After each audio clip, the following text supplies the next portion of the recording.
కరీంనగర్ జిల్లా కలెక్టరేట్ ఆవరణలో 4th class employees association ఆధ్వర్యంలో సీఎం రేవంత్ రెడ్డి చిత్రపటానికి పాలాభిషేకం చేశారు. ప్రభుత్వం 1వ తేదీన వేతనాలు చెల్లిస్తుండటంపై సంతోషం వ్యక్తం చేశారు. రేవంత్ చిత్రపటానికి పాలాభిషేకం చేసి స్వీట్స్ పంచిపెట్టారు. గతంలో తమకు సకాలంలో వేతనాలు రాకపోవడంతో తీవ్ర ఇబ్బందులు పడ్డామన్నారు 4th క్లాస్ ఎంప్లాయీస్ అసోసియేషన్ జిల్లా అధ్యక్షుడు రామస్వామి. మా రాష్ట్ర సంఘ అధ్యక్షులు గడ్డం జ్ఞానేశ్వర్ గారు మరియు ప్రధాన కార్యదర్శి కె గంగాధర్ అన్న గారు సూచనల మేరకు మాకు తెలంగాణ 4వ తరగతి ఉద్యోగులకు కానీ మిగతా ఉద్యోగులకు కానీ పెన్షనర్లకు కానీ మొదటి తారీఖు జీతం వచ్చిన సందర్భంన వారికి గౌరవనీయులు ముఖ్యమంత్రి రేవంత్ రెడ్డి గారికి పాలాభిషేకం చేయడం జరిగినది.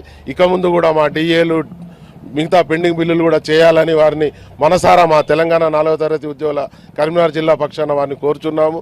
అలాగే ఇక ముందు కూడా మా రాష్ట్ర సంఘ అధ్యక్ష కార్యదర్శులు పిలిపించినా మా జిల్లా పక్షాన చేస్తామని వారికి విన్నవించుచు ఇట్టి కార్యక్రమంలో మా ప్లాట్లు కూడా ఇప్పియవలసిందిగా గడ్డం జ్ఞానేశ్వర్ అన్న మరియు ప్రధాన కార్యదర్శి గంగాధర అన్నను ఈరోజు ఈ కార్యక్రమంతో వారికి కూడా విన్నవించుకోవడం జరుగుతుంది.